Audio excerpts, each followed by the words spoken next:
Good morning, everybody. Well, we are, sorry about the sun, but we are rams with ewes. Let's see if we can find the other ones. Oh, sorry about that. Keep putting you right in the sun, don't I? But we got the rams in with the ewes. Got some over there. Got some over here. There's B7. And again, sorry about the sun. Stony is right behind her. And that means Stony is keeping an eye on B7 today. So, first thing we're going to discuss is I made a change from the last time I talked to you. Last time I said I was going to get a couple of ewes, put them in quick with Lomax, see if that would help that situation. Changed my mind. Decided, nope, we're not going to do that. We're going to leave him by himself. Leave him in a catch pen area and just divide the ewes up between Stony and Taz. So there will be no Lomax lambs next spring. I decided that's the best way to do it. Wanted to do it, hated to skip, but I thought, no, I think in our best situations, let that one go. So anyway, we've got them. That did mean a change in who goes with who. I had to make a last minute change. Taz got almost 2/3. I let him have all, I didn't go 50-50. I put him almost 2/3 on that one. I had to make a couple of them. Let's go back over here. And as we'll discuss with that, and there's the girls. B7, and I just mentioned B7, that Stony was right in behind B7 there today. And what I had to do, she had to go here. I couldn't put her with Taz because that is Taz's mother.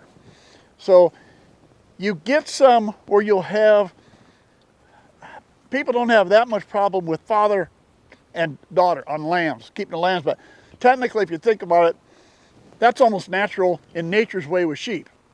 You're going to have the rams going to breed the ewes. They're going to have ewe lambs. He's probably going to breed the ewe lambs the next year out in the wild. So that's not too much different.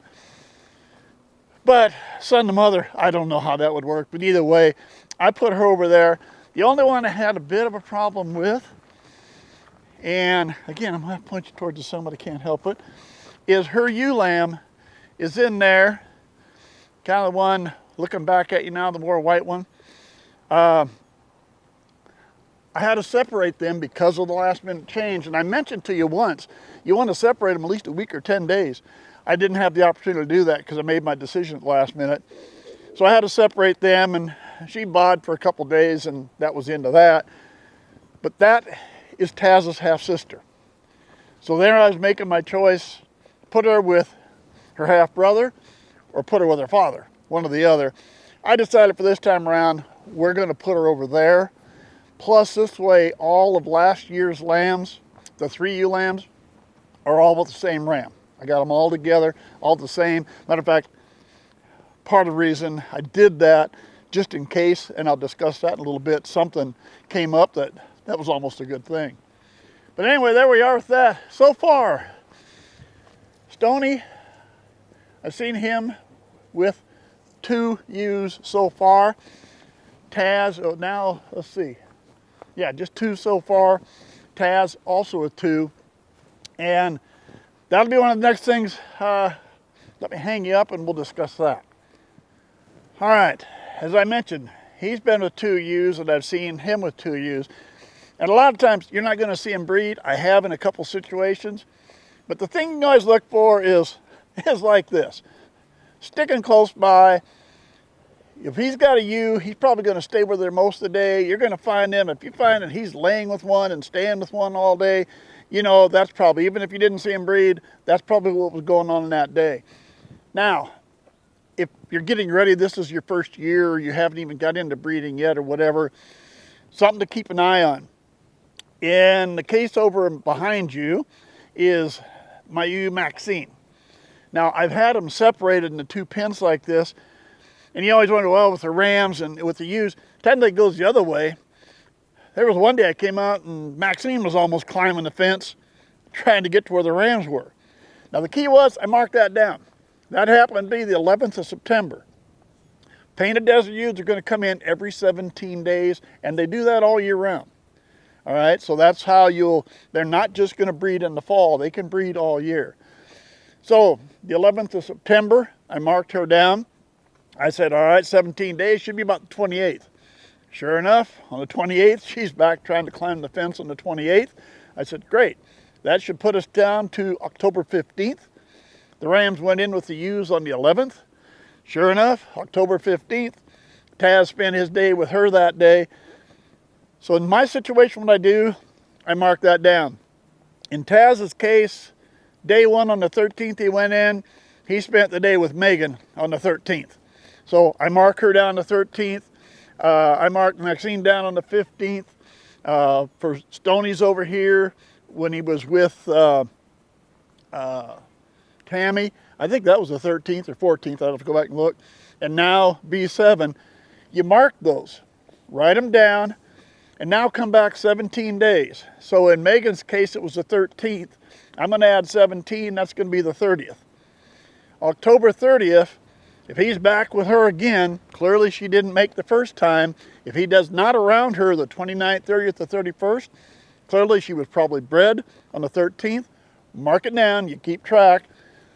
5 months from there, or your 150 days, whatever, 145 days, whichever days you're using, that should have you in that position. So that's what I'm doing. I don't have to see them breed, but if I see them spend the day together, they're going to get marked down. That's the date I'm going to check. That way I can look 17 days later and see, did she come back in again? Or if she's not coming in again, then clearly that must have been the day they bred. So something to keep track of. Gives you a little better idea of what's going on, who's going with who, and all the other stuff. Now, the 3 ewe lambs. And I wanted to bring this up because, again, if you're just thinking of getting into sheep or just starting to look at them or this or that, something might be important. I put the 3 ewe lambs all together. Those are the 3 that I kept from this last year. Those are the ones I was going to keep. But hey, on my place, anything's for sale. All right? There's everything's got a price. I don't know about the dog. Probably not. There's a price on everything. So I put the 3 ewe lambs, and I got a contact maybe about, I don't know, a week or 10 days ago. I hadn't put the rams in yet, so about a week or so ago, and a guy contacted me and was looking for sheep. He was looking for ewes. So I got the email, and I kind of thought about it a little bit. I answered him back, and I said, you know what? I got 3 ewe lambs left over. I was going to keep them for myself, but I've got them. I'll put them, you want them? I'm putting them in with a ram in the next couple days, so they will be exposed to a ram, and they're all going to be with the same ram. So they'll all be with the same one, so if you end up wanting another ram later for them, I would have rams coming from my second ram that you'd be able to cross with them because they're all in the same, here with the same one. So we discussed a little bit, told him what I wanted, and he goes, fine, he'd take them. He wanted them. He said he needed to set up transport. And I said, okay, so where are we transporting it? Well, he's going to Colorado. Now, here's where something that I think if you're just thinking about getting into sheep, you need to know. Some states are not going to allow painted desert in the state. Colorado, I was pretty sure, was one of those. And the reason is, Colorado's case, they're going to say, well, painted deserts really are mouflons. They have mouflon blood in them. We don't want them in the states. We don't want them accidentally breeding with bighorn sheep. So your mountain states, you may have this. So I told him we'd probably run into that situation. And he's okay, well, he knew they had to do it. I said, I don't think it's quite that. He says, hang on, let me check. If you're going to do transportation, you have to have health papers. All right, now I know a lot of people, it's been done. People do it all the time. Go buy some sheep. You know, for me, right behind you, about 20, 25 miles or so, is the state of Iowa. There's a lot of sheep. People go across the border, buy a couple sheep or goats and bring them back.